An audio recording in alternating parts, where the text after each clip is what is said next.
सोचिए, अगर एक ऐसा अद्भुत शहर हो जो 900 शाही महलों का घर हो, ऐसा महल जो चांदी और क्रिस्टल के बने थे, जहाँ का फर्नीचर तक सोने का हुआ करता था, जहाँ देश विदेश से व्यापार हुआ करता था। भगवत पुराण में एक ऐसे ही अकल्पनीय शहर का वर्णन है जिसे हम द्वारिका कहते हैं।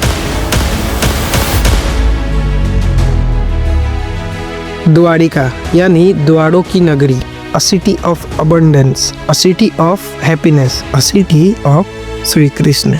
यही थी यादव की राजधानी जो धरती पर उतरा स्वर्ग का एक अंश था क्योंकि एक दिन समंदर ने इसे निगल लिया। एक श्राप की वजह से, एक श्राप जो हमारे लिए एक वार्निंग है। आज द्वारिका में जितनी ही गहरी डुबकी लगाते हैं उतनी ही गहरी राज बाहर आते हैं। द्वारिका में कई सारे राज छुपे हुए हैं जो आज हम डिस्कस करेंगे आज के इस वीडियो में। अगर आपको ऐसे ही मिस्टीरियस वीडियो देखना और उनसे सीखना पसंद है तो कमेंट्स में एक बार हरे कृष्णा लिख दीजिए। तो चलिए इतिहास के पन्ने पलटते हैं।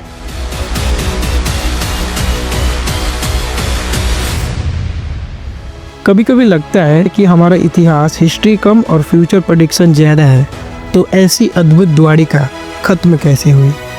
पांडवों और कौरवों की लड़ाई को हम धर्म और अधर्म की लड़ाई मानते हैं, लेकिन असली कहानी उतनी ही ब्लैक एंड वाइट नहीं थी, क्योंकि लड़ाई जीतने के लिए सभी को एक बहुत बड़ी कीमत चुकानी पड़ी थी। सबको, यानी श्री कृष्ण को भी।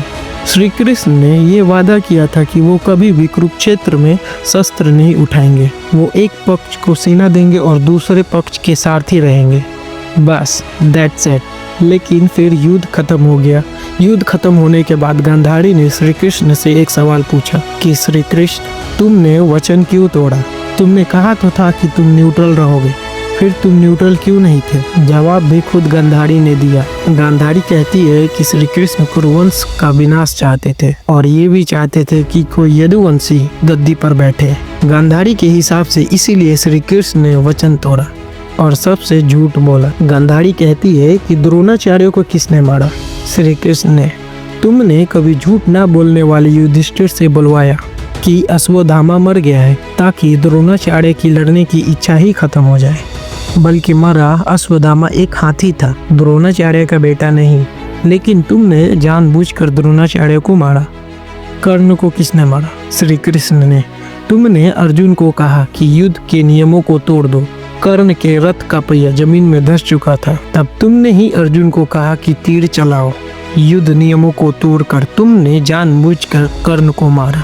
भीष्म के सामने शिखंडी को तुमने ही खड़ा किया, क्योंकि तुम्हें पता था कि भीष्म कभी भी स्त्री पर शस्त्र नहीं उठाएंगे, और इस वजह से भीष्म पितामह को तुमने ही मारा। और दुर्योधन, जिसको मैंने खुद कहा था कि सारे वस्त्र त्याग कर मेरे सामने आना, ताकि मैं अपनी आंखों की पट्टी उतार कर उसे एक बार देख सकूं और उसके पूरे शरीर को एक कवच से ढक सकूं। लेकिन तुमने कहा कि अपने माँ के सामने नग्न अवस्था में जाना उचित नहीं होगा।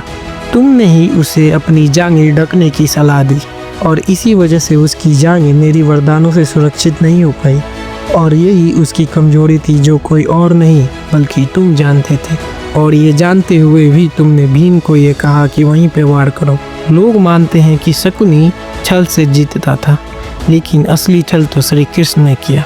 गांधारी के पॉइंट ऑफ व्यू से, एक माँ के दृश्य से यही सच था, और इसीलिए गांधारी ने श्री कृष्ण को एक श्राप दिया। जैसे मैंने मेरे पूरे वंश का नाश होते हुए देखा, वैसे ही तुम भी तुम्हारे पूरे वंश का विनाश देखोगे।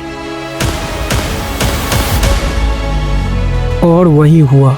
यादव अपने आप में ही लड़ने लगे, उनमें आपसी लड़ाइयाँ हुई और पूरा का पूरा वंश एक दूसरे से लड़ते हुए खत्म हो गया।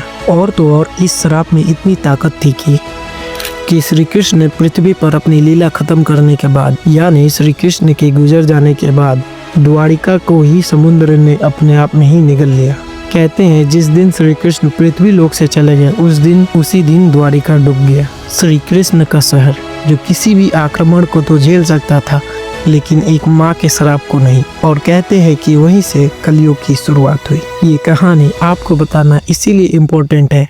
ये धरती हमारी माँ है और हम इसी मिट्टी से बने हुए हैं। जो दुष्कर्म कर्म हम आज करेंगे, जितने वादे हम तोड़ेंगे, जीतने के लिए जितना भी हम छल करेंगे, उसकी सज़ा या तो हम भुगतेंगे या तो हमारी आने वाली पीढ़ी, क्योंकि भगवान हमसे कहानियों में बात करते हैं और हर कहानी में छुपा होता है एक मैसेज। अगर आपको ये वीडियो अच्छा लगा तो चैनल को सब्सक्राइब करें, वीडियो को लाइक करें और कमेंट में हरे कृष्णा जरूर लिखें।